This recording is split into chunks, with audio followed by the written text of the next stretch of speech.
கிறிஸ்துவிற்குள் பிரியமானவர்களுக்கு ஆண்டவராகிய இயேசு கிறிஸ்துவுடைய இனிய நாமத்தினாலே வாழ்த்துக்கள். எல்லாம் எப்படி இருக்கிறீங்க? நல்லா இருக்கிறீங்களா?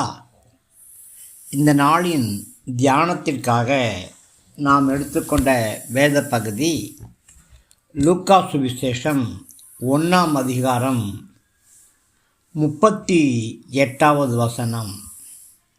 அதற்கு மரியாள், இதோ நான் ஆண்டவருக்கு அடிமை, உம்முடைய வார்த்தையின்படி எனக்காக கடவது என்றாள்.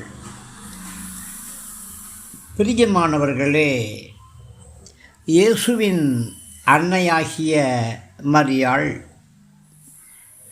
இதோ நான் ஆண்டவருக்கு அடிமை, அவருடைய வார்த்தையின்படியே எனக்காக கடவது என்று சொன்னாள்.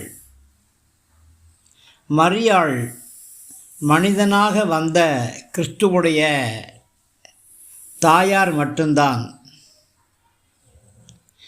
அவளுக்கு தேவனின் அன்னை என்று பட்டப்பெயர் சொல்லுவது சரியல்ல. மாறாக ஆண்டவருக்கு அடிமை, நான் ஆண்டவருக்கு அடிமை என்று தன்னை அறிக்கையிடுகிறாள். பெற்றெடுத்தாலும் மரியாளுடைய கரங்களிலே தவழ்வது தேவகுமாரன். அதனை அவள் நன்கு உணர்ந்திருந்தாள். இயேசுவும் கூட தேவையற்ற முக்கியத்துவத்தை அந்த தாய்க்கு கொடுத்தது கிடையாது. இயேசு ஒரு மனிதன் என்ற நிலையிலே தன் தாய்க்கான கடமையை சிலுவை வரை அவர் மறக்கவில்லை.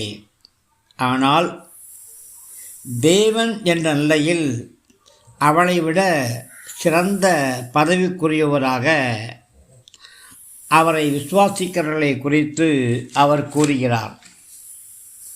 சாதாரண கன்னிகையாக இருந்தாலும் கர்த்தரை அசாதாரணமாக கருத்தரித்த மரியாள் தனது உன்னத கடமையை நிறைவேற்றினாள். பின்பு தனது கணவரான யோசேப்புக்கு ஏற்ற துணைவியாக இல்லறம் நடத்தினாள். குமாரரையும் குமாரத்திகளையும் பெற்றெடுத்தாள்.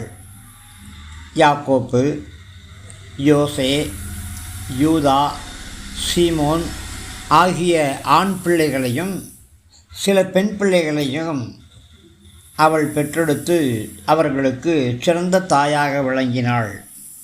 மத்தேயு சுவிசேஷம் 13ஆம் அதிகாரம் 53 முதல் 57 வசனங்களிலும், மார்க்கு சுவிசேஷம் 6ஆம் அதிகாரம் 3ஆம் வசனத்திலும் இதை தியானிக்கலாம்.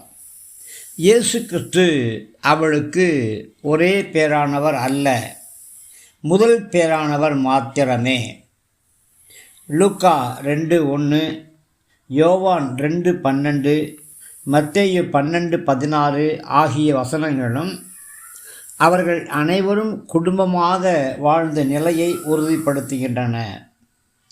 தொடக்க காலத்தில் இயேசுவின் சகோதரர்கள் அவரை மேசியா என்று அறிந்திருக்கவில்லை.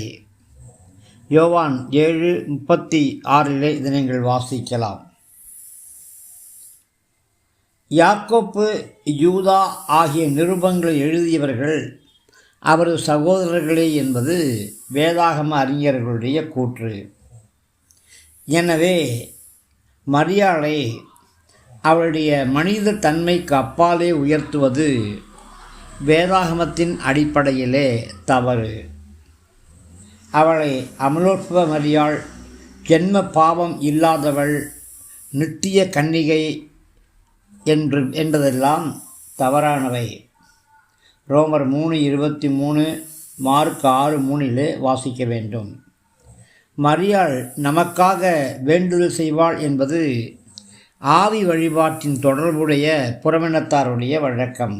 எனவே அதுவும் தவறானது. ஆனால் மரியாளுடைய வாழ்க்கை நமக்கு சிறந்த முன்மாதிரியாக விளங்கியது. தனித்துவம் மிக்க நம்முடைய வாழ்வை சிறப்புடன் வாழ மரியாளுடைய வாழ்க்கையை ஒரு அறைகூவலாக எடுத்துக்கொள்ளலாம். அவ்வளவே தவிர வணங்குவதற்குரியவளோ ஆராதனைக்குரியவளோ போற்றுவதற்குரியவளோ மரியாள் அல்ல. மரியாள் உங்களையும் என்னையும் போல சராசரி மனுஷி, அவ்வளவுதான். இயேசுவை பெற்றெடுத்தாள் என்ற ஒரே காரணத்துக்காக அவளை கடவுளாக நாம் ஏற்றுக்கொள்ள இயலாது. மரியாளுடைய அந்த அன்பு, அந்த தியாகம், தன்னலம் கருதாத சேவை, அவைகளை எண்ணி ஒரு கிறிஸ்தவ வாழ்க்கை எப்படி இருக்க வேண்டும் என்பதற்கு மரியாளை அடையாளமாக கொள்ளலாமே தவிர வேறு வழி இல்லை.